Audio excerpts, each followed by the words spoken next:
ওগো নবীর উম্মতেরা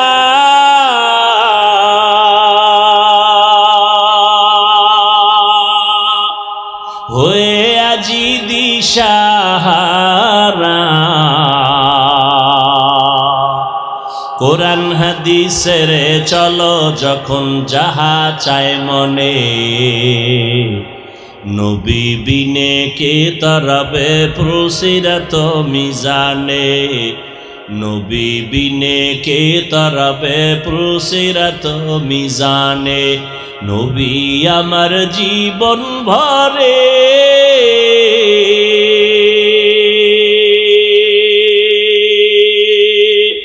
দিনের লাগি কষ্ট করে,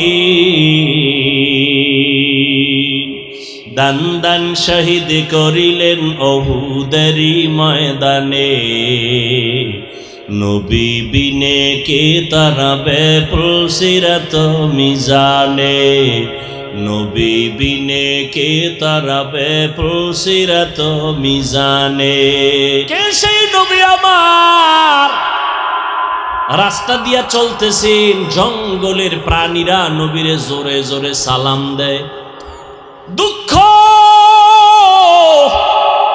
১৫০০ বছর আগে নবীর চিনো না, কেমন মায়ার নবী আমার। আমি হাফিজুর রহমান বুঝাইবার স্বার্থে বলি, অহংকারী করি না রে বাবা। ওই বঙ্গোপসাগর কুয়াকাটার কিনারার থেকে আসছে আরে বসে বয়ান করায় কে? এটা সম্মান না? এই সম্মান আমার বাবার নামের উপরে না, আমার পীরের কারণে না, আমার ওস্তাদের কারণে না, টাকার বাহাদুরি না, একমাত্র আমার আল্লাহর দয়া, মদিনাওয়ালা নবীর সুন্নতের আকর্ষণ। এই যুগে আবু জাহাল বুড়া, রাসূলের দুশমন। নবীর চাচা আবু লাহাব বুড়া, নবীর দুশমন। কিন্তু নবীর রক্তের চাচাতো ভাই হযরত আলী মাত্র 7 বছর 10 বছরে নবীর হাতে আইসা কালেমা পড়ে ফেললেন, মুসলমান হলেন, এখন সাহাবী। কিছুদিন পর হযরত আলী নবীর জামাতা। নবী কয়, আলীর দাম কত জানুনি? আনা দারুল হিকমা ওয়া আলিউন বাবুহা। আমি হলাম ইলম হিকমতের ঘর, আর এই ঘরের দরওয়াজা আমার আলী। খেলাফত চলতেছে, রাষ্ট্রের পরিচালনার পরিচালক হযরত ওমর, পাশে হযরত আলী বসে আছেন। আদালতে একজন মহিলা এসে দাঁড়ায় গেল, দাঁড়াইয়া ওমরের খলিফার সামনে দাঁড়ায় বলে, খলিফাতুল মুসলিমিন, আমার বিচার করেন, আমি মহিলা জিনাকারিনী। কেমন আল্লাহর ভয়! আমার পেটে একটা অবৈধ বাচ্চা, আমাকে জবাই বিচার করে দেন, আমি আসরের ময়দানের বিচার সইতে পারবো না, এখনই বিচার করেন। ওমরের তো গরম আওয়াজ, জল্লাদ রেডি, নিকায় রেডি, তরবারিটা নিয়ে সামনে আগা। আলী কয়, দাঁড়ান। আলী ডেকে বলে, খলিফাতুল মুসলিমিন, ওই মহিলা জিনা করেছে, অপরাধী, বাচ্চার তো কোনো অপরাধ নাই। আছে? কাটা গায়ে লবণ ভইরা গেছে। হযরত ওমর থমকে দাঁড়ায় গেলেন, আলী কি করি? ফয়সালাটা তুমি দাও। হযরত আলী ডেকে বলে, আম্মা যান, নিরাপদে বাড়িতে চলে যান, নিরাপদে ঘুমাবেন, খাবেন, বাচ্চা যেন হৃষ্টপুষ্ট হয়ে দুনিয়াতে আসে। আসার পরে লালন পালন করবেন, বড় বানাবেন, বাচ্চা নিজ পায়ে দাঁড়াবে, চলবে, খাবে। এরপরে ওর দায়িত্বরে বুঝাইয়া আদালতে যেদিন আসবেন ওই দিন আপনার একা বিচার হবে। এখন হবে না, কারণ আপনার বিচার করতে গেলে শিশু বাচ্চার উপরে জুলুম হয়ে যাবে। इल्मेरा एजाज़ु करदन बेहिसाब खल्क़ेरा दादन जवाबे बासवाब हक न दारद दोस्ते खल्क़ा ज़ारिरा निस्ते ई खसलत एके दिनदारेरा। বাঘের বাচ্চা ওমর কি কয় জানেননি? হযরত আলী ফয়সালাটা দেওয়া মাত্র আলী বলেন, লাউলা আলিউন লাহালাকা ওমর, আজকে আলী তুমি যদি না হইতা আমি ওমর ধ্বংস হয়ে যাইতাম। 7 বছর থেকে 10 বছরে হযরত আলী নবীর একজন বীর সহযোগী হয়ে গেল। আব্দুল্লাহ ইবনে মাসউদ অল্প বয়সে ময়দানে বকরির রাখাল হয়ে কাজ করে। আবু বকর ওমর নবী কোথাও যেন যাচ্ছে, আবু বকর আর নবী যাইতেছেন রাস্তা দিয়া, হঠাৎ পেটে খিদা লাগছে, ক্ষুধা। ওই বকরির পাল দেইকা কয় রাখালের কাছে চলো। রাখালের গিয়া কয় রাখাল আমগো একটা এমন বকরি দাও যেই বকরিতে দুধ দেয় না, বাজা দুধ দেয় না, জীবনও দিবে না, এরকম আছে না? এমন একটা বকরি দাও। কেন? বলে আমি দুধ পান করে খাবো। এইবার প্রথম চাইছে একটা দুধওয়ালা বকরি। রাখাল বলে এটা আমার না, আমি রাখাল, মালিকের অনুমতি নাই। শেষ পর্যন্ত নবী বলেন এমন একটা বকরি দাও যার দুধ হয় না। রাখাল ওই বকরিটা সোর কোনো দুধ হয় না। নবীর কাছে আনলেন, আবু বকর দাঁড়ানো, নবী ওলানে মোবারক হাত রাখলেন, দুধ আসলো, নবী পান করলেন। এরপরে আবু বকরকে পান করালেন। রাখালের কয় তুমি পান করো। করার পরে নবী কয় বকরি পালের মধ্যে দিয়া দাও, আগের মতো হয়ে গেল। এইবার রাখাল কয় যেই বকরি জীবনে বাচ্চা দুধ দেয় না সেই দুধ কেমনে দিল? কে এই লোকটা? হঠাৎ করে একটু পরিচয় নিলাম, নিয়া সাথে সাথে কালেমা পড়লো রাখাল। এই রাখাল আর কেউ না, পয়গম্বরের কলিজার সাহাবী আব্দুল্লাহ ইবনে মাসউদ। 27 বছর বয়স হযরত ওমরের।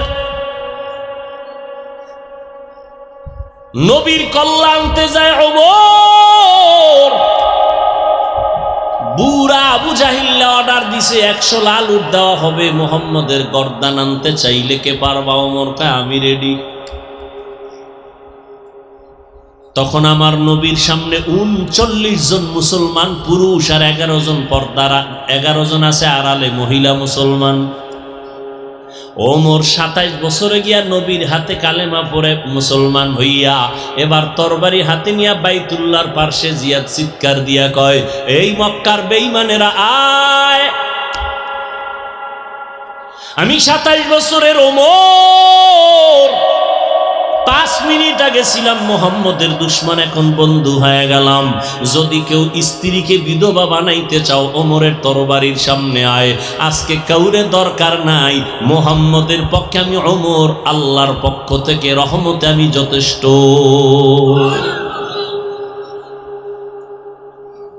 আর সেই ওমরের লগে একটু ঝগড়া হয়েছে ঘুমের ঘরে, এই জন্য তারাবিডারে হাফ বানায় ফেলেছে। কেন ওমরের মানি না তো কারে মানো? কয় নবীরে মানি। নবী কয় যা বেয়াদব। আমার একটা হাফিজ ভাই আমনেরে খুব মানি, আপনার ছেলেরে কিন্তু ভাল লাগে না, এটার ভুলও কাছে আনবেন না। কিনা একটা হাদিয়া সব এটা আমনের ছেলে না, আইসক্রিম আমারে, চিপস আমারে, বাচ্চা কেন ওর সাথে আমার কোনো বন্ধুত্ব নেই, তোর খাওয়ানোর গুল্লি নেই। নবী বলেন আমি আর আমার সাহাবায়ে কেরামের আদর্শ যারা মানবে তারা জান্নাতি, যারা উল্টা পাল্টা করবে তারা ভণ্ড, তারা বাতিল। সাহাবায়ে কেরামরা সবাই জান্নাতি, কোনো সন্দেহ নাই। কেউ যদি ইশারা ইঙ্গিতে বলে আর লেখে খোদার কসম, আল্লাহর কসম তারা ভণ্ড। এদেরকে যারা ভণ্ড বলবে না তারাও ভণ্ড। ও যুবক, 27 বছরের ওমর নবীজির সাহসকে বাড়ায় দিলেন। আর তুমি 27 বছরের যুবক, মায়ের সাথে বেয়াদবি করো, বাবার সাথে বেয়াদবি করো, শিক্ষকের সাথে বেয়াদবি করিয়া সারা রাত মোবাইল হাতে নিয়া কবিরা গুনাহ করে কাটাও। মা বাধা দিলে মায়েরে গালি দাও, বাবায় ধমক দিলে বাবারে গালি দাও, শিক্ষক যদি কিছু বলে শিক্ষকের সাথে বেয়াদবি করো। এখনো সময় আছে, তওবা করে নাও, কারণ আল্লাহ মাফ করবে না, কারণ মা বাবায় ক্ষমা না দিলে আল্লাহর ক্ষমা হবে না। ভারতবর্ষে শোষণ করলো 200 বছর, হাজার হাজার সরকারের টাকায় পরিচালিত মাদ্রাসা বন্ধ করে দিল, তালা লাগায় দিল, টাকা বন্ধ করে দিল। একজন আর দুজন না, হাজার হাজার হাজার আলেম ওলামাকে গাছের ডালে ফাঁসি দিয়া ঝুলাইয়া রাখলো দীর্ঘদিন। কাউকে জবাই করলো। তাদের টার্গেট ছিল ভারতের জমিনে কোরআনের আলো থাকবে না। আল্লাহ চাইলেন, এই ব্রিটিশ বেঈমান, তোরা চাও ভারতে কোরআনের আলো থাকবে না, আমি আল্লাহ চাই সারা দুনিয়ায় কোরআনের যত আলো জ্বলবে তার পাওয়ার হাউস আমি ভারতের জমিনে বানাবো। কাদের কুদরত দারি বার কামাল, আন্তা রব্বি আন্তা হাসবি জুল জালাল, তুহি কাদের জলিলুল্লাহ জাহাদার, বহর হালে তুহি মেরা নেগাহদার। বাস্তবে আল্লাহটা টিকলো, ব্রিটিশ বেঈমানদেরটা টিকলো। আল্লাহ আজকে কিন্তু ভারতের জমিনে কোরআনের আলোর ফ্যাক্টরি বানায় দিছেন দেওবন্দ। কি সারা দুনিয়াতে বর্তমানে ইসলামের যত খেদমত, যত লাইনে চলে, বাতিলের মোকাবেলা, নাস্তিকদের মোকাবেলা জবানের দ্বারা, কলমের দ্বারা, মসজিদের খেদমত, মাদ্রাসার খেদমত, লেখালেখির খেদমত, জিহাদের খেদমত, সারা দুনিয়াতে যত চলে প্রত্যেকটার লাইনের গোড়ায় হলো দেওবন্দের অবদান। অস্বীকার করার মতো বুকের পাটা কেউ থাকলে সামনে দাঁড়াইও। আল্লাহ যা চাইবেন তাই হবে, বান্দা চাইলে কিছুই হবে না। আল্লাহ পাক রব্বুল আলামিন বলেন, সব ক্ষমতার মালিক আমি আল্লাহ। মহামারী করোনায় তাকাইয়া দেখছো, স্কুল বন্ধ, কলেজ বন্ধ, ভার্সিটি বন্ধ, ফ্যাক্টরি বন্ধ, ট্রেন বন্ধ, গাড়ি বন্ধ, দোকান বন্ধ, ব্যবসা চাকুরি বন্ধ। নজর দিয়া দেখছো নিরেক মুসলমান, কোরআনের একটা মাদ্রাসাও বন্ধ হয় নাই। কাদের কুদরত দারি বার কামাল, আন্তা রব্বি আন্তা হাসবি জুল জালাল। করোনার সময় মাস্কের উপরে ট্রিপল মাস্ক লাগাইয়া ঘুরছে মরার ভয়। শিক্ষিত 2টা কুলাঙ্গার সন্তানের বাবায় করোনায় মরে গেল। গরিবের টাকা দিয়া কয়, বাবার লাশটা রাস্তায় ফালায়া দাও। লাশ টেনে টেনে রাস্তায় ফালায় দিছে। সন্তান দরওয়াজা জানালা লক করে দিছে, জানালা আর খুললো না, দেখলো না বাবার লাশটা কি কুত্তায় খাইলো নাকি জানাজা হলো। এই বাংলাদেশের জমিনে শত শত করোনার লাশ। আমার দেশের পুলিশ ভাইরা আর অধিকাংশ কোরআনওয়ালা টুপিওয়ালা হুজুরেরা এই লাশগুলো কাঁধে নিয়া গোসল করাইয়া, কাফন পরাইয়া, জানাজা কমপ্লিট করে দাফন করাইলেন। একজন হুজুরেও করোনায় মরে না।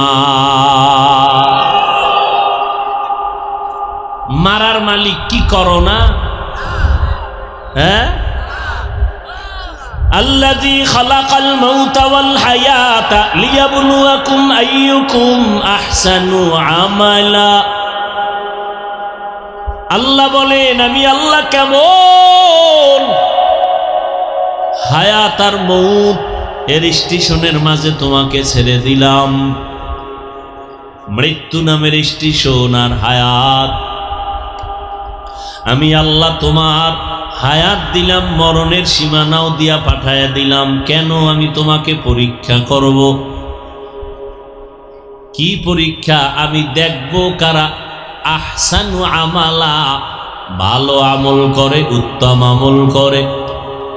ওয়া হুয়াল আজিজুল গফুর, আমি আল্লাহ হলাম চূড়ান্ত পরাক্রমশালী, চূড়ান্ত ক্ষমাশীল। রহমতের নবী বলেন আখলিস দীনাকা ইয়াকফিকাল আমালুল কলিল। ও দুনিয়ার উম্মতেরা, তোমাদের ঈমান আকীদাকে পরিশুদ্ধ করে নাও, অল্প আমল নাজাতের জন্য যথেষ্ট হয়ে যাবে। বেশি আমল না কম? অল্প আমল। তবে ঈমান আমল পরিশুদ্ধ করো। বলে কেমন? কয় শিরিক মুক্ত ঈমান, বেদাত মুক্ত আমল। ঈমানের মধ্যে শিরিকের গন্ধ যেন না থাকে, আমলের মধ্যে বেদাতের গন্ধ যেন না থাকে। নিকলেগা জামানায়ে আখির আহলে বিদাত, निकलेगा ज़मानाए आखिर अहले बिदात, इस्लाम में नई नई बाती कर ईजाद, इस्लाम में नई नई बाती कर ईजाद।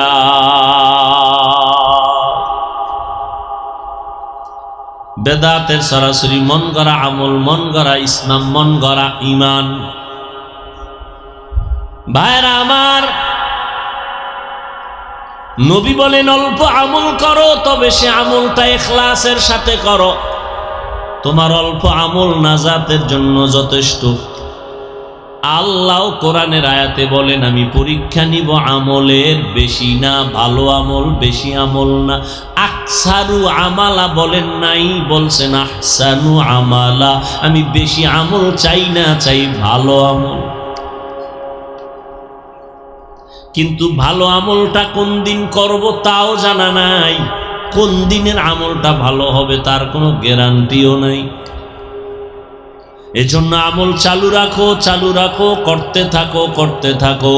একদিন করতে করতে যদি তোমার হায়াতের কোনো একটা সেজদা কবুল হইয়াই যায়, তোমার জীবনের কোনো সেজদা লাগবে না, ইখলাসওয়ালা একটা সেজদাই জান্নাত ওয়াজিব হয়ে যাবে।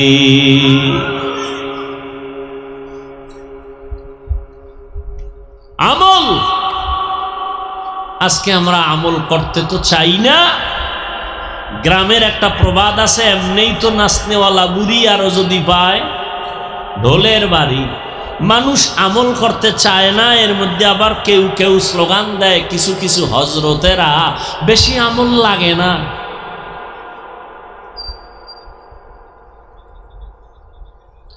মানুষকে আমলের প্রতি ডাকো,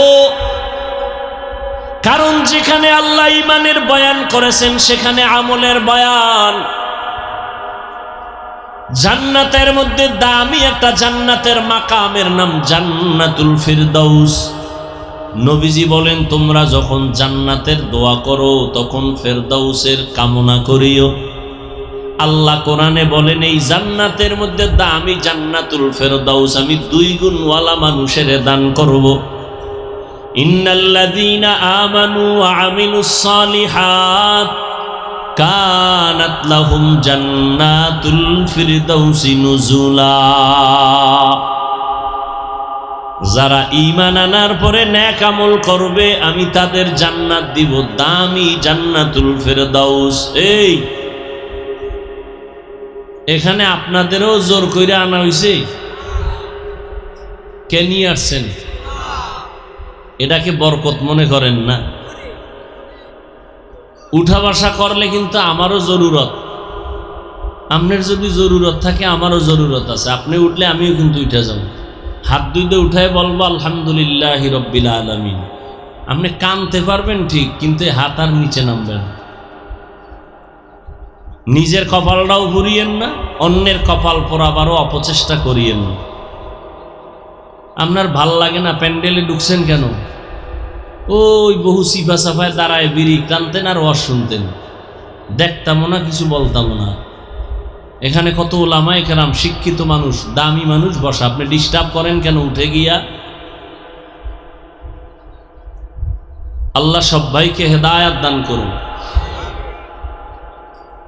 কিছুক্ষণ কথা শুনবেন।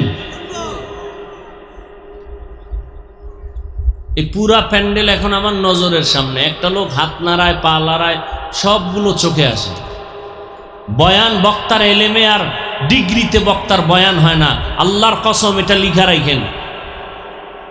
যত বড় ডিগ্রিওয়ালা বক্তা হোক আর আমলওয়ালা হোক, বুজুর্গ হোক, তার ব্যক্তিগত বাহাদুরিতে বয়ান হয় না। বয়ান হয় শ্রোতাদের মোহাব্বত আর দিলের আকর্ষণের উপর। তো আপনাদের দিলের যেমন হালাত, আমার বয়ান তেমন হবে। এখানে বান্দার হাত নাই, সব আল্লাহর রহমত। নিজে ক্ষতি করেন না, আমাদেরও ক্ষতির মধ্যে ফালাইয়েন না।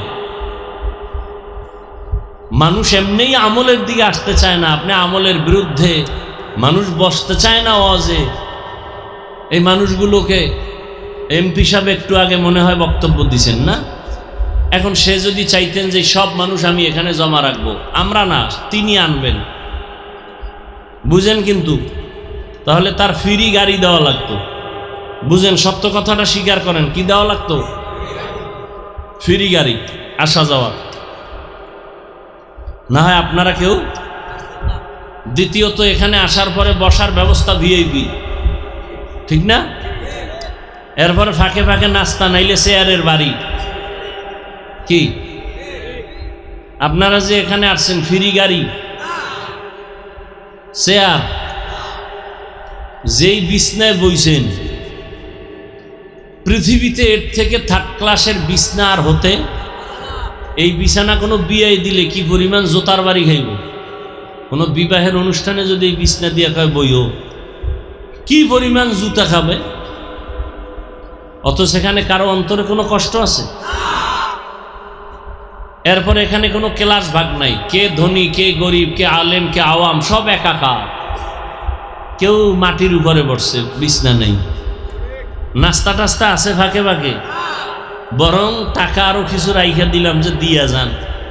অনেকে আবেগে সব দিয়া লাইছে, 80-100 টাকা আর কি দিবে, সব দিয়ে দিস। যাওয়ার সময় রাস্তার মাঝে যায় কইব করলাম কি, এখন গাড়ি ভাড়াও নাই।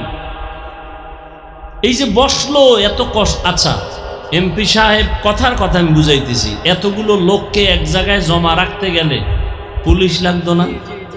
কথা বলেন না? র্যাব লাগতো না? এরপরও যদি এমপি ভয় পাইতো, তাহলে সর্বশেষ নিরাপত্তা বাহিনী কুত্তা, কি কুকুর। কারণ মানুষ মানুষের সাথে বেঈমানি করে, কুকুর করে না। এ খবরও তো আপনাদের নেই। অথচ এখানে কোনো নিয়ন্ত্রণের জন্য কোনো বাহিনী আছে? সব চুপচাপ, যার যার নিজ দায়িত্বে বসা। এটা কেমনে সম্ভব? ১৫০০ বছর পরে মদিনাওয়ালা রসুলের আদর্শের কারণেই এটা সম্ভব। ইমামুল আউয়ালিন আল আখিরিন বহর সদকা রহমাতাল লিল আলামিন। ১৫০০ বছর পরে নবীর আদর্শের মূল্য আছে না নাই? মানেন না কেন? নবীরটা ভাল লাগে না? আচ্ছা, কারটা ভাল লাগে? নবীজির আদর্শ থেকে ভালো আদর্শ যদি অন্য কারো কাছে থাকে, প্রমাণ দিতে পারেন, তা আমি নবীরটা আমিও বাদ দেব, আমি ওই ভালোটা নিব। এই যুবকেরা, নবীজিরটা ছাড়া ভালো আদর্শ আর কারো কাছে আছে? সবাই একমত? নবীজির আদর্শের মধ্যে কি চুল কাটার নিয়ম আছে? নখ কাটার নিয়ম আছে? তুমি বেঈমানের পা চাটা গোলাম হইয়া নবীর আদর্শ জবাই করলা কেন? কি বিষয়, কি লাভ কি তোমার? মোহাম্মদের আদর্শ ভাল লাগে না, চাপাবাজি করো, আবার আশিকের রাসূল দাবি করো। জান্নাত এত সহজ মনে করেছো? তাহলে জান্নাতের ওপেন হাতে টিকিট পাইয়া সারা জীবন আবু বকর সিদ্দিক কাঁদলেন কেন? জবাব দাও। জান্নাতের ওপেন টিকিট হাতে পাইয়া ওমরে ফারুক সারা জিন্দেগি কাঁদলেন কেন? জবাব দাও। আর তোমার চোখে তো পানি নেই, তোমার কপালে এতটা পুড়ছে যে নিজেও কাঁদে না, অন্যে কাঁদে তাও পছন্দ করে না। কত বড় নিকৃষ্ট কপাল পরা। এই জন্য বলছিলাম কপাল যদি ফুরিয়া যায় তা আমি কেন নবীজির বয়ানেও কালেমা, মনে আছে না? আর কপাল যদি খুলে যায় নবীজিকে জবাই দিতে এসেও কালেমা বলে। জানেন কে? এর নাম কপাল, এর নাম কপাল। অনেকে বয়ানে বসছে, কপাল খারাপ, মোনাজাত দেওয়ার কপাল নেই, দোয়াটা করার কপাল নাই, অথচ মূল বরকত দোয়া ওই সময় উঠে চলে যাইব। এরকম বহু কপাল পরা আছে। ঘন্টাকে ঘন্টা বয়ান শুনবো, দোয়ায় থাকবে না। কারণ বুজুর্গ মানুষ, কোনো গুনাহ নাই, দোয়ার দরকার কি? গিয়া দেখবেন রাস্তায় বিড়ি টানে, আবার মনে মনে চালাকি করছে, সবার আগে বাড়ি যাও, খোদায় না নিলে তুমি যাবা কেমন? যারা মোনাজাত দিয়া কান্দে কাটতে গেছি গা, এরা যায় দে হের চাক্কা পাঞ্চার হয়ে রয়েছে রাস্তার মাঝে। এখন কি করবে? আর এরা তো যাই হের আগে গেছি গা, এখনো তো চাক্কা সারার মতো হসপিটাল ওই গ্রামে আশেপাশে নাই। কি করবে? একবার হাঁটা শুরু করছে, বাসায় হাইটে যাই। হাঁটতে হাঁটতে সারাটা সকাল হাঁটছে, ঘুরে ফিরে সকালে দেখে যে এই জায়গায় দাঁড়ানো। এরকম একটা দান্দা পড়ে না রাতের বেলা, পেছে পড়ে না অনেকে?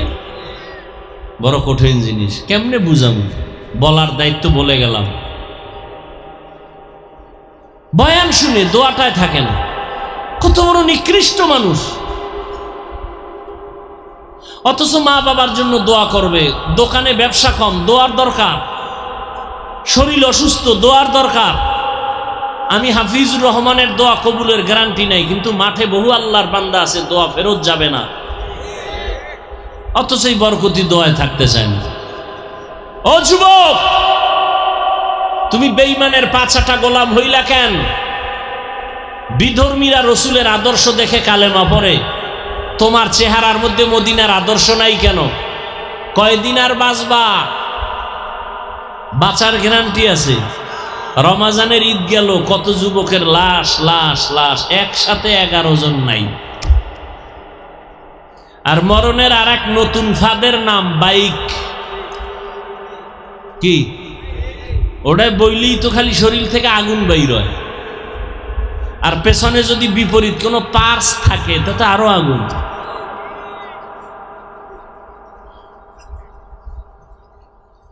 আহ, এই জাতির কপাল কত নষ্ট হয়ে গেল, কবে আর বুঝবে?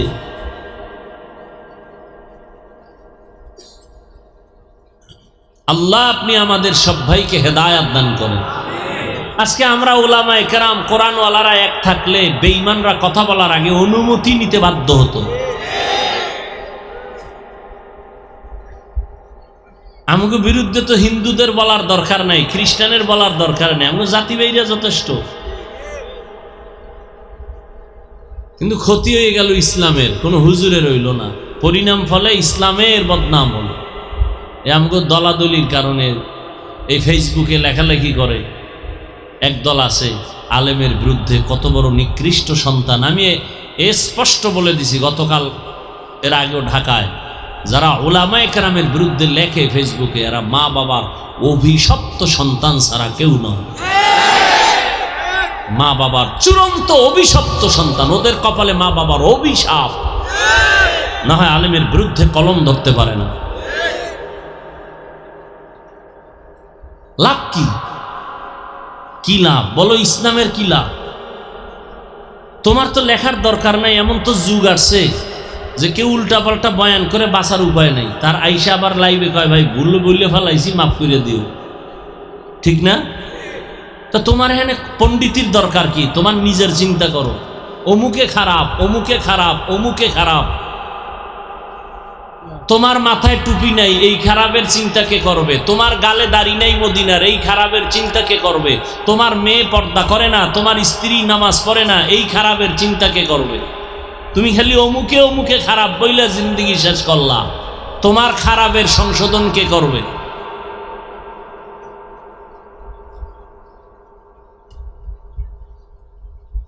আল্লাহ যেখানে ঈমানের কথা বলছেন সেখানে আমলের বয়ান। ওয়াত্তিনি ওয়াজ্জাইতুন ওয়া তুরি সিনিনা ওয়া হাযাল বালাদিল আমিন লাকাদ খালাকনাল ইনসানা ফি আহসানি তাকওয়িম সুম্মা রাদাদনাহু আসফালা সাফিলিন। চার জিনিসের কসম করে আল্লাহ বলেন, মানুষ এত সুন্দর, সুন্দরবন এত সুন্দর না, আমি আল্লাহ মানুষের এত সুন্দর করে বানাইছি। এই মানুষ যদি সৌন্দর্য ধরে না রাখতে পারে ও জাহান্নামে চলে যাবে, তবে দুই গুণওয়ালারা জাহান্নামে যাবে না। ইল্লাল্লাযীনা আমানু ওয়া আমিলুস সলিহাত, যারা ঈমান আনার পরে নেক আমল করবে। যেখানে ঈমানের আওয়াজ সেখানে আমল।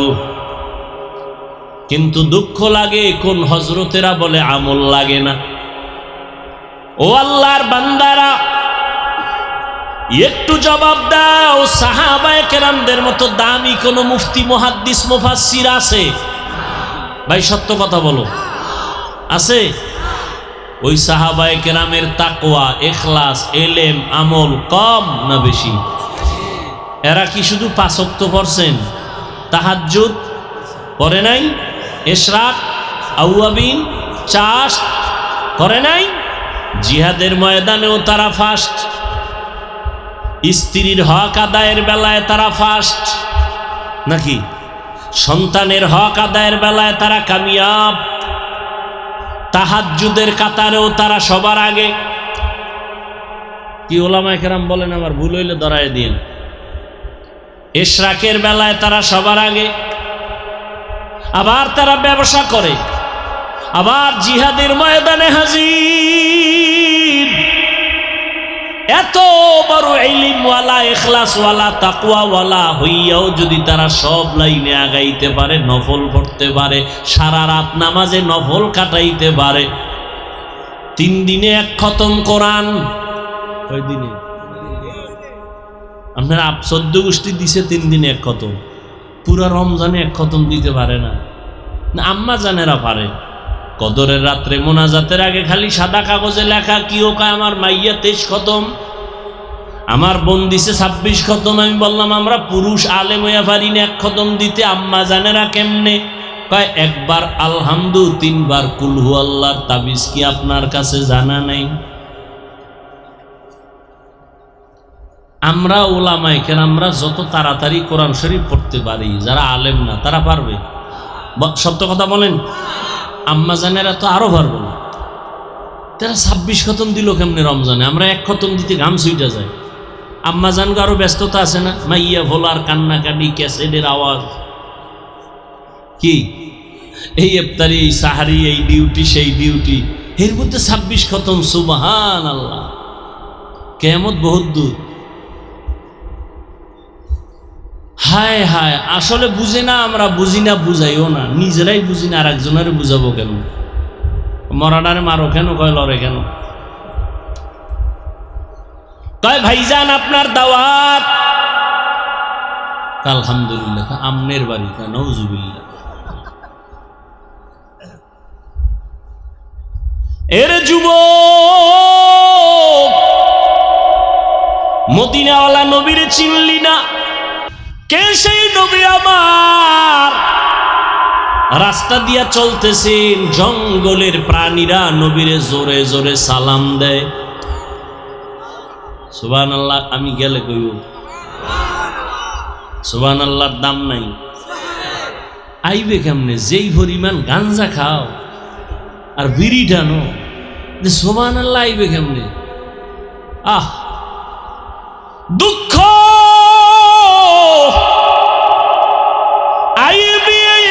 পাস করে সরে যুবক, বিয়ে পাস করলা, MA পাস করলা, IA পাস করলা, মেট্রিক পাস করলা, আসসালামু আলাইকুম দুইটা শব্দ শুদ্ধ করে দিতে পারো না। BA pass, matric pass, IA pass, MA pass, কেউ কেউ বিয়াও পাস, আসসালামু আলাইকুম এই দুইটা শব্দ পারে না। দে সামাইকুম মানে তোর উপরে ঠাডা ভরুক, হে গুড়ায় কয় ওয়ালাইকুম তোর উপরে আগে ভরুক। সালাম দেয় সামাইকুম স্টাইল। এক হুজুরের বলে এক গ্রামের মানুষে স্টাইল করে সালাম দিবে, হুজুরের দিছে আসসালাম আলাইকুম, সালাম আসসালাম, হুজুর কেমন আছেন? হুজুরও আবার বুদ্ধি তো কম না, হুজুর কয় শুকুর আলহামদুলিল্লাহ। কয় হুজুর শুকুর না বলে শুকুর বললেন কেন? কয় কপাল তোরটাও খারাপ আমারটাও খারাপ, আমি যে শুকুর বলবো ওই নক্তা তো তুই সালামে লাগাই লাইস, তা আমার তো শুকুর বলা ছাড়া পথ নাই। এরে যুবক আল্লাহর গোলাম, ১৫০০ বছর আগে নবীর চিনো না? কেমন মায়ার নবী আমার। আমি হাফিজুর রহমান বুঝাইবার স্বার্থে বলি, অহংকারী করি না রে বাবা। ওই বঙ্গোপসাগর কুয়াকাটার কিনারার থেকে আসছে আরে বসে বয়ান করায় কে? এটা সম্মান না? এই সম্মান আমার বাবার নামের উপরে না, আমার পীরের কারণে না, আমার ওস্তাদের কারণে না, টাকার বাহাদুরি না, একমাত্র আমার আল্লাহর দয়া, মদিনাওয়ালা নবীর সুন্নতের আকর্ষণ। ওগো নবীর উম্মতেরা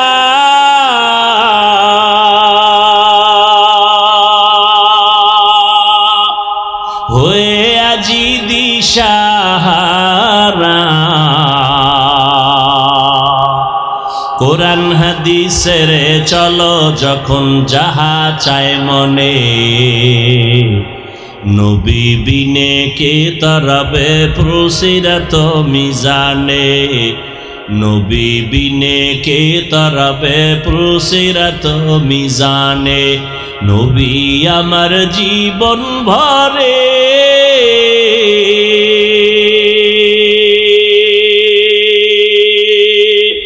দিনের লাগি কষ্ট করে,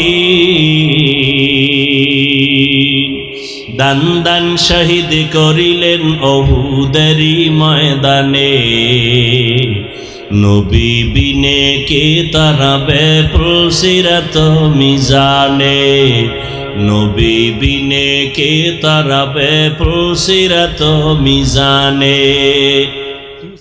जिंदगी में बंदगी तू कर नहीं, जिंदगी में बंदगी तू कर नहीं,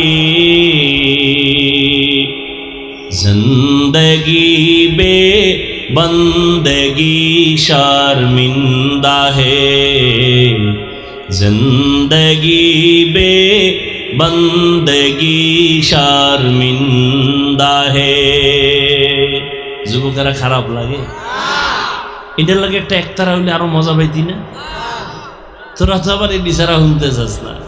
আর বাংলা গান তো বুডো শুনো না, সব ভিআইপি হিন্দি গান শুনে। এক যুবক মোবাইলে একটা হিন্দি গান সাইরাল নাচতে আছে, কেউ এর গানের অর্থ জানো? আব্বাও জানে না, আমিও জানি না, তো লাফাও কেন? মজা লাগে। दुनिया में हो दुनिया का तलबगार ना हो, बाजार से गुजर हो खरीदार ना हो, दुनिया में हो दुनिया का तलबगार ना हो,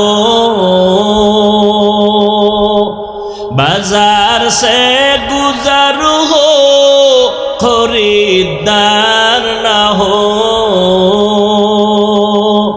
ये दुनिया एक मिसल कागज फूल है, ये दुनिया एक मिसल कागज फूल है।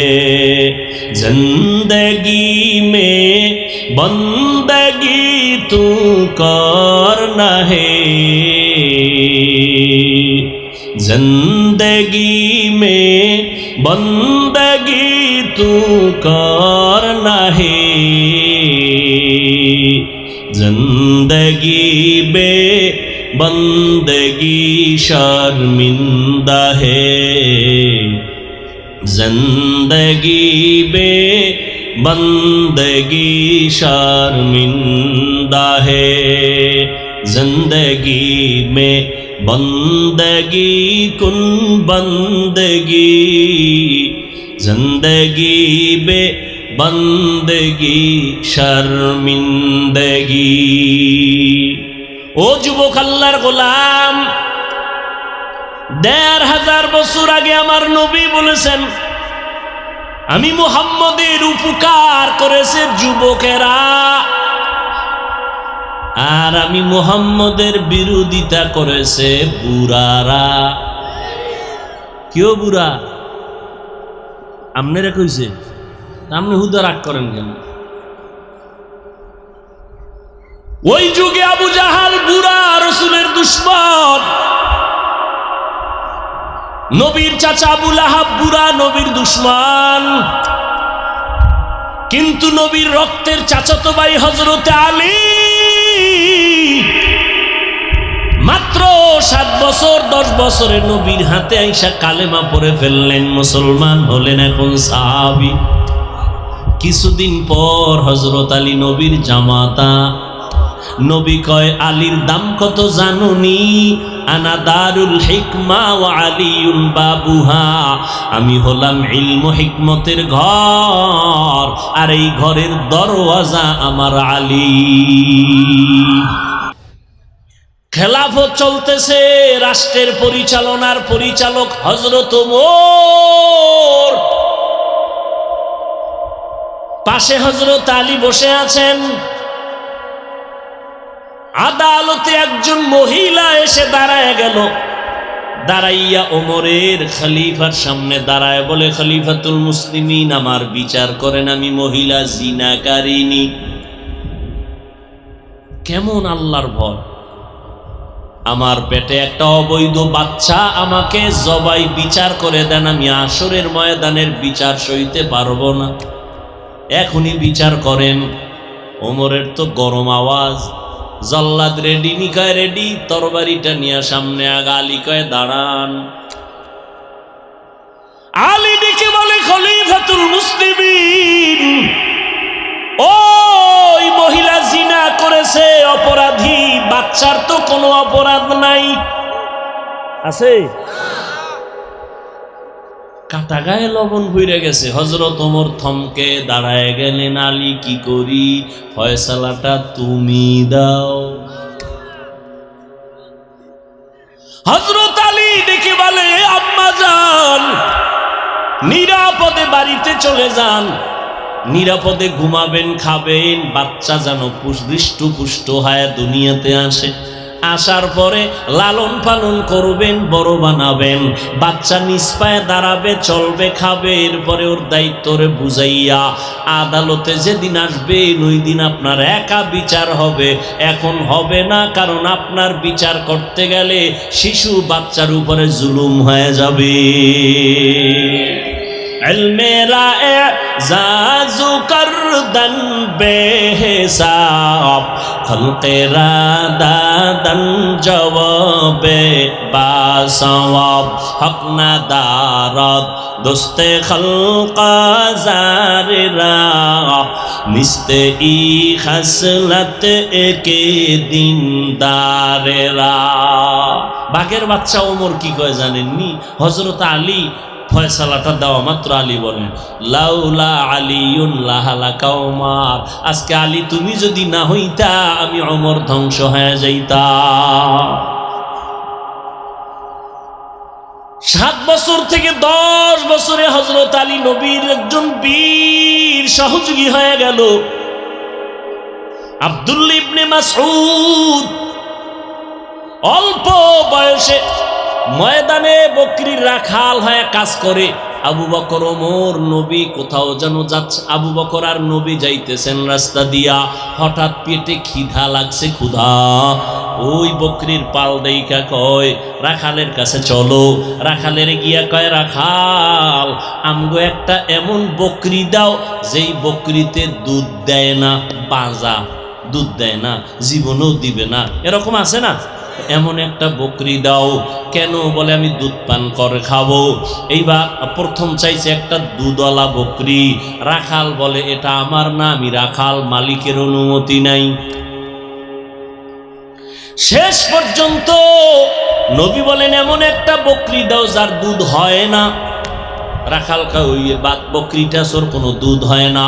নবীর কাছে আনলেন, আবু বকর দাঁড়ানো, নবী ওলানে মোবারক হাত রাখলেন, দুধ আসলো, নবী পান করলেন। এরপরে আবু বকরকে পান করালেন। রাখালের কয় তুমি পান করো। করার পরে নবী কয় বকরি পালের মধ্যে দিয়া দাও, আগের মতো হয়ে গেল। এইবার রাখাল কয় যেই বকরি জীবনে বাচ্চা দুধ দেয় না সেই দুধ কেমনে দিল? কে এই লোকটা? হঠাৎ করে একটু পরিচয় নিলাম, নিয়া সাথে সাথে কালেমা পড়লো রাখাল। এই রাখাল আর কেউ না, পয়গম্বরের কলিজার সাহাবী আব্দুল্লাহ ইবনে মাসউদ। 27 বছর বয়স হযরত ওমরের। নবীর কল্লা আনতে যায় ওমর।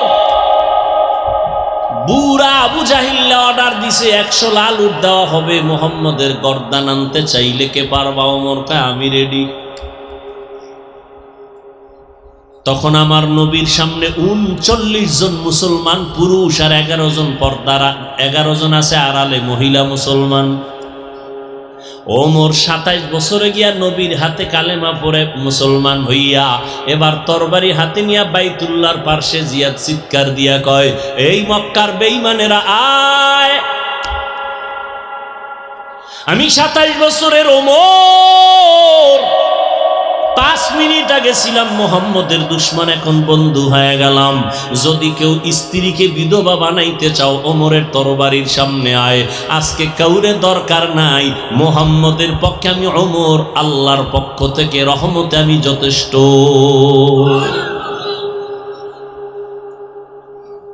আর সেই ওমরের লগে একটু ঝগড়া হয়েছে ঘুমের ঘরে, এই জন্য তারা বিডারে হাফ বানায় ফেলেছে। কেন ওমরের মানি না তো কারে মানো? কেন নবীরে মানি। নবী কয় যা বেয়াদব। আমার একটা হাফিজ ভাই আমনের খুব মানি, আপনার ছেলেরে কিন্তু ভাল লাগে না, এটার ভুলও কাছে আনবেন না। কিনা একটা হাত দিয়া সব এটা আমনের ছেলে না। আইসক্রিম আমারে, চিপস আমারে, বাচ্চা কেন ওর সাথে আমার কোনো বন্ধুত্ব নাই, তোর খাওয়ানোর গুল্লি নেই। নবী বলেন আমি আর আমার সাহাবায়ে কেরামের আদর্শ যারা মানবে তারা জান্নাতি, যারা উল্টা পাল্টা করবে তারা ভণ্ড, তারা বাতিল। সাহাবায়ে কেরামরা সবাই জান্নাতি, কোনো সন্দেহ নাই।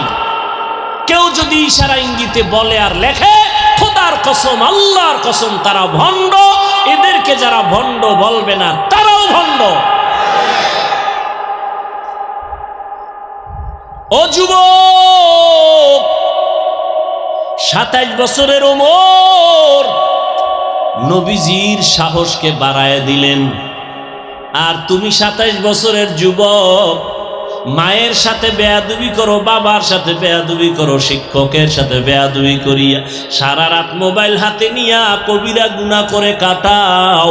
মা বাধা দিলে মায়ের গালি দাও, বাবায় ধমক দিলে বাবারে গালি দাও, শিক্ষক যদি কিছু বলে শিক্ষকের সাথে বেয়াদবি করো। এখনো সময় আছে, তওবা করে নাও, কারণ আল্লাহ মাফ করবে না। কারণ মা বাবায় ক্ষমা না দিলে আল্লাহর ক্ষমা হবে না। যদি শিক্ষক ক্ষমা না দেয় আল্লাহ ক্ষমা দিবে না, কারণ এটা বান্দার হক। শিক্ষকের সাথে মাস্তানি করেছো, তওবা কর, না হয় মরার আগে বিছানায় বন্ধু হইয়া যাবি। মা বাবার সাথে বেয়াদবি করেছো, ক্ষমা চা, না হয় মরার আগে পড়ে যাবি বিছানায়, হাত থাকবে শক্তি থাকবে না, পা থাকবে হাঁটতে পারবি না, চোখ থাকবে পাওয়ার থাকবে না, কান থাকবে শ্রবণ শক্তি থাকবে না। আমার মাওলা বেয়াদবির কারণে বানাইতে 1 মিনিট লাগবে না। ভালো ভালো পাগল দেখি ল্যাংটা রাস্তায় হাঁটে কিন্তু ইংলিশে কথা কয়। পাগল কি আবার আলাদা ইংরেজি শিখছে? কয় না, ভালো ছাত্র ছিল, শিক্ষকের সাথে বেয়াদবি করার কারণে মাওলায় পাগল বানায় দিছে। মাস্তানি করো শিক্ষকের সাথে, কিসের পাওয়ার দেখাও শিক্ষকের সাথে? শিক্ষক তোকে মানুষ করছে, মা বাবা তোকে মানুষ বানাতে পারে নাই। আমি মাওলানার ছেলেকে মানুষ আমি বানাইতে পারি নাই, আমি আরেকজন মাওলানার সহযোগিতা নিতেছি। ডাক্তারের ছেলেকে বাপ ডাক্তার বানায় না, ভিন্ন শিক্ষক তাকে ডাক্তার বানায়। মাস্তানি করো, পাওয়ার দেখাও না মা বাবার সাথে, শিক্ষকের সাথে। মরার আগে পঙ্গু হয়ে যাবি, তাড়াতাড়ি তওবা কর। কয়দিন আর বাঁচবি? পানির নিচে যুবকের লাশ, গাড়ির নিচে যুবকের লাশ। ঘুমের বিছানায় মরণ হয় না? ঘুমের ভিতরে আজরাইল আসলে কি জবাব দিবি আল্লাহর কাছে? কানের মধ্যে আবার গানের তার লাগায় ঘুমাও। ও যুবক, আমিও যদি তোমার মতো প্যান্ট শার্ট টাই লাগায় রাস্তায় গান বাজনা করি, কেউ আমারে বাধা দিবে না। কিন্তু বাবা টুপি মাথায় দিলে মাথা গরম, তোমার থেকে কম বুঝি না, তারপরও কেন টুপি ভালাই না? দাড়ির কারণে যৌবনের ভাব চলে যায়, তারপরও কেন দাড়ি ছাড়ি না? লম্বা জামাটা পরছি, গরম লাগে, তারপরও কেন ছাড়ি না? তোমরা আমাদের কি পরিমাণ গালি! বেঈমানরা তো দেই, তোমরাও তো কম দাও না। এগুলো কিন্তু আমরা জানি কি পরিমাণ গালি আলেমরে দাও, ইমামেরে দাও, এরপরও কোনো দিন গালির জবাব দেই না, বরং দেখলে হাসি মুখে চেষ্টা করি সালাম দেওয়া। সালাম দেওয়ার তো একটা জায়গা আছে, ঠিক না? আমি বাথরুমে দাঁড়ায় রয়েছি, এখানে প্রস্রাব পায়খানা করতে গেছি, তুমি হেন যাই যদি সালাম আলাইকুম, আর আমি যদি হেন বাথরুমে দাঁড়াই তোমার সালাম না লে, কি হুজুর অহংকারী, আমার সালাম নিল না বাথরুমের দরজায়। তুমি যে বেদবি করছো এটার খবর নেই। আমি গাড়ির থেকে নাইমে স্টেজ উঠবো, এখন এখানে লাইন দিয়ে যদি আমি খালি সালাম নেওয়া শুরু করি, তো স্টেজ যাইতে তো আধা ঘন্টা লাগবে। এই মানুষ বুঝে না, আবেগ আবেগ উল্টা পাল্টা। আমার সালামটা নিল না, আমার সাথে এত দুশ্মনী, ঘুমের ভিতরে ঝগড়া হয়েছে তোমার সাথে আমার। তুমি মাদ্রাসায় আসো, আসো আমার মাদ্রাসায় ঢাকাতে, দেখো আমি তোমার কি মেহমানদারি করাই। আসো, কি ভালোবাসা তোমাকে দেওয়ার চেষ্টা করি, আসো। রাস্তাঘাটে কি পরিবেশ বুঝো না? আমি লঙ্গি পড়তেছি, তুমি হাত বাড়াই দিছো সালামের জন্য, আমি লঙ্গি ছাড়িয়ে দিয়ে তোমার সালাম ধরব। কি আবেগ মানুষের ভিতরে!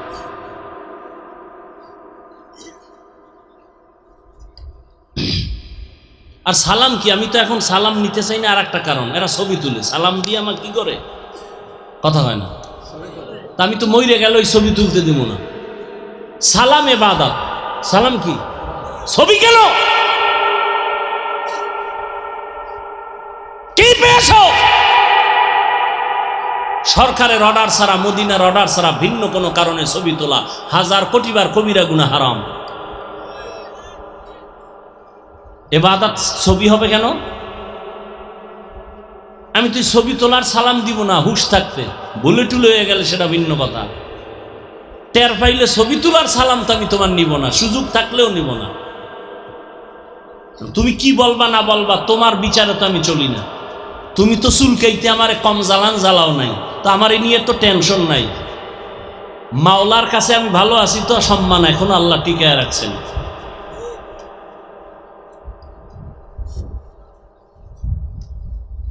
তুমি বিরোধিতা করলেও কি না করলেও কি, আমি আল্লাহর কাছে ভালো আছি কিনা এটা আমার হিসাব মিলানো দরকার, আর কিছু দরকার নেই।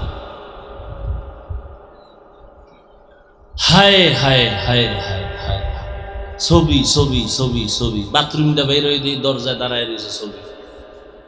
তো মোবাইল খবরে লয়ে যাবি, ফেরেশতারা আইলে বলবে আগে ছবি তারপরে প্রশ্ন। কি লাভ কি? আবেগ আবেগ আবেগ দিয়ে তো আল্লাহকে পাওয়া যাবে না। বিবেক দিয়া চলতে হবে। তুমি মুসলমান, তুমি বিধর্মী না। তোমার হাঁটার চিন্তা করতে হবে, সীমাবদ্ধতা আছে। তোমার খাওয়ার সীমাবদ্ধতা আছে, তোমার চলাফেরার সীমাবদ্ধতা আছে। তোমাকে একটা বাউন্ডারি দেওয়া আছে, কালেমা লা ইলাহা ইল্লাল্লাহ মুহাম্মাদুর রাসূলুল্লাহর বাউন্ডারি দেওয়া আছে।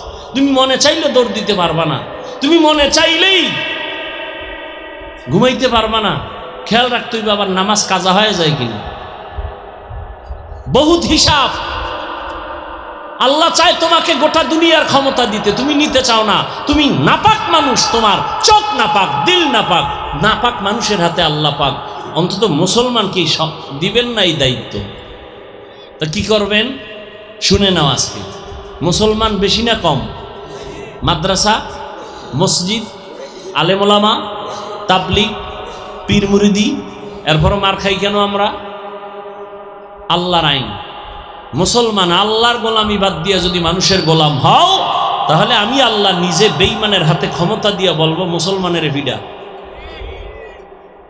আল্লাহর আইন। আজকে বেঈমান হিন্দুদের যদি বয়ান করতাম 12 মাস লাগতো না। কুত্তার মতো দৌড়াইতেছি 12টা মাস মুসলমানের পেছনে, সব আলেমরা। কি দিয়েছ গালি ছাড়া? গ্রামের মসজিদে 10,000 টাকা বেতন, 6 মাস বাকি, ধমক দেয় 5 টাকাওয়ালাও 10 টাকার ধমক। জেলখানা বানায় রাখছে ইমাম সাহেবের। এক ওয়াক্ত নামাজে না থাকলে, আরে জবাব হুজুর গেছিলেন কই?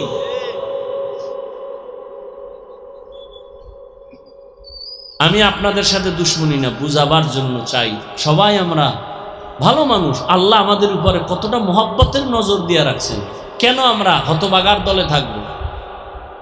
কই আমরা টুপির কারণে, দাড়ির কারণে, নামাজের কারণে, পর্দার কারণে না খাইয়া তো মরি নাই। করোনায় মরছে কোনো হুজুর না খাইয়া? বলেন, সত্য কথা বলেন। ভিক্ষা করছে, সম্মান আমাদের কমছে। তো কেন আপনারা নবীর তরিকা মানবেন না? কই আমি তো এতক্ষণ যে বয়ান দিলাম, একবারও তো বলি নাই স্কুল ছেড়ে দাও, কলেজ ছেড়ে দাও। একবারও তো বলি নাই আমাদের মতো হুজুর হইয়া যাও, পাগড়ি লাগাও। একবারও তো বলি নাই। বরং আমি বলি, যুবক বাবা, তুমি স্কুলে পড়ো, কলেজে পড়ো, চাকরি করো, ব্যবসা করো, তোমার কাছে কোনো বাধা নাই। নামাজ পড়ো, মা বাবার দোয়া নিয়ে চলো, মুরব্বীদের দোয়া নাও, আলেমদের পরামর্শ নাও। তোমার মতো যুবক সত্য কথার সাক্ষী দাও। স্কুলে পড়ে, কলেজে পড়ে, চাকরি করে, RAB, army, police, BDR, doctor, professor, engineer, OC, DC SP, chairman, member, MP, সাক্ষী দাও। তোমাদের লাইনে থাইকা জেনারেল লাইনে জীবনে মাদ্রাসায় পড়ে নাই, 5 বেলার নামাজ পড়ে আছে না নাই? বাস, আর কোনো ওয়াজ লাগবে না, আর ওয়াজ দরকার নাই। এবার তুমি তোমাকে প্রশ্ন করো, তুমি পারো না কেন? তোমার মতো যুবক রাস্তায় গাড়ি চালায়, নামাজ পড়ে, তুমি পারো না কেন? তোমার মতো জেনারেল লাইনের যুবকটা কলেজে পড়ে, শিক্ষক, ছাত্র, নামাজ পড়ে, তুমি পারো না কেন রে বাবা? তোমার মতো যুবক নদীর মধ্যে মাছ ধরে, কৃষি কাজ করে, নামাজ ছাড়ে না, তুমি কেন পারো না রে বাবা? তোমার মতো যুবক ব্যবসা করে, চাকরি করে, নামাজ পড়ে, তুমি পারো না কেন? একটু চিন্তা করো রে বাবা। স্কুলে পড়ো, দোয়া করি, কলেজে পড়ো, দোয়া করি, ডাক্তার হও, ইঞ্জিনিয়ার হও, প্রফেসর হও, দোয়া করি, তবে বেয়াদব হইও না। মা বাবার সাথে বেয়াদবি করিও না। ওলামায়ে কেরামের পরামর্শ নিয়ে নবীর তরিকায় চলো। ও বৃদ্ধ বাবাজি, আপনার মতো বুড়ারা হাতে লাঠি নিয়ে মসজিদে গিয়া 5 বেলার নামাজ পড়ে নাই? আপনারা পারেন না কেন? ও পর্দার আড়ালের আম্মা জানেরা, বোনেরা, আপনাদের কত মূল্য। আপনারা নবীদের মা, সাহাবায়ে কেরামদের মা, আউলিয়ায়ে কেরামের মা, হাফেজে কোরআনের মা। আপনারা আয়েশা রাদিয়াল্লাহু আনহার মতো দামি নারী, ফাতেমা রাদিয়াল্লাহু আনহার মতো নারী। আপনারা ইসমাইল নবীর মা হাজেরা আলাইহা সালামের মতো নারী, ঈসা নবীর মা মারিয়াম আলাইহা সালামের মতো নারী। ফেরাউন বেঈমান, আল্লাহর এত বড় দুশমন, নিজেরে খোদা দাবি করলো, অথচ তার ঘরে তার আপন স্ত্রী আসিয়া জান্নাতি হয়ে কবরে গেল। ও আম্মা জানেরা, আপনার মতো বহু মা বোনেরা এখনো পর্দা করে, নামাজ পড়ে, স্বামীর মাল হেফাজত করে, মোবাইলে সময় নষ্ট করেন। আপনারা কেন পারবেন না? হেদায়াতের মালিক আমার আল্লাহ, এখনো সময় আছে, তওবা করে নিতে পারেন। আল্লাহকে বলেন, আল্লাহ জীবনটা তো গুনায় কাটাইলাম, আজকে থেকে তৈরি হয়ে গেলাম, কোন দিন যেন মরণের ডাক আসে জানা নাই। মা বাবার সামনে সন্তানের মরণ, আমি আজকে থেকে নামাজ ছাড়বো না, দাড়ি কাটবো না, বেপরদায় চলবো না, মা বাবারে কষ্ট দিব না। যার পেছনে পড়ে আজকে নামাজ ছাড়লাম, যার পেছনে পড়ে আজকে দাড়ি কাটলাম, কেউ আমার বন্ধু না, কবরে যাবে না। কেউ আমার রিজিকের মালিক না, রিজিকের মালিক আল্লাহ তুমি।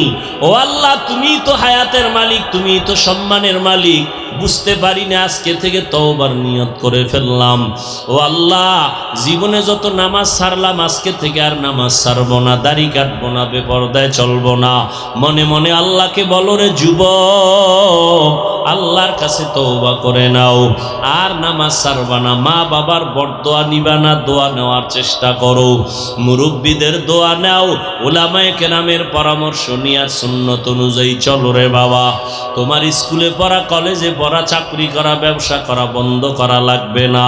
নবীর তরিকা মতো চলো, নামাজ পড়ো, ব্যবহার ভালো করো, দোয়া নেওয়ার চেষ্টা করো। মা বাবায় দোয়া করলে আর ফেরত যাবে না রে বাবা। জীবনে তো গুনাহ কম করো নাই, এখন থেকে তওবা করে নেও। তবে আমি শুরুতেই বলছিলাম, কপাল হলো আল্লাহর পক্ষ থেকে। যদি কপাল খারাপ হইয়া যায়, আবু জাহালের মতো ব্যক্তি নবীজির বয়ানও কালেমা পড়ে না। আর যদি কপাল খুলিয়া যায়, নবীর জবাই করনেওয়ালা ওমরেও কালেমা পড়ে নাই। জানি নাই ময়দানে কার অন্তরটা আবু জাহালের মতো শক্ত, হাজার বয়ানে দিল নরম হবে না, কান্না করবে না, তওবা নসিব হবে না, বাইরে গিয়া মোনাজাতের পরে আরো বিরোধিতায় লিপ্ত হয়ে যাবে। আর একদল ওমরের মেজাজওয়ালা গুনাহ নিয়া ময়দানে ঢুকার পর হঠাৎ মরণের কথা স্মরণ করিয়া চোখে পানি আসবে আর কাঁদবে, মালিক, আজকে যত বন্ধু বান্ধব নিয়ে আনন্দ করি, আড্ডা দেই, কেউ তো আমি মরিয়া গেলে কাছেও থাকবে না, কবরেও যাবে না। ওই কবরে আমি একা পড়ে থাকবো। কোরআন সত্য, নবীর কথা সত্য, একটা মিথ্যা প্রমাণ কেউ করতে পারে নাই। অতএব কোরআনে গুনাহগারের জন্য আযাব হবে, এটাও সত্য, নেক আমলওয়ালার জন্য শান্তি হবে, তাও সত্য। এতদিন বুঝি নাই রে, এখন থেকে আর নামাজ ছাড়বো না, তৈরি হয়ে গেলাম, নেক আমল করব। এই রকম যারা আল্লাহর মোহাব্বত নিয়ে তওবা করবে, তাদের দরজা খুলিয়া যাবে, চোখে পানি আসবে। আল্লাহর কাছে যদি অন্তর তৈরি হয়, কারো তওবার নিয়ত অন্তরে থাকে খাঁটিভাবে, মুনাফিকি না থাকে, যাদের খাঁটি তওবার নিয়ত আছে, আমি তাদেরকেই বলবো, বাবারা দুটো হাত আমার আল্লাহকে দেখাইয়া দাও। আয় আল্লাহ, হাতগুলো কবুল করে নেন, তওবা কবুল করে নেন। আয় আল্লাহ, আমাদের তওবার উপরে মজবুত হইয়া চলার মতো তৌফিক দান করেন, আমিন।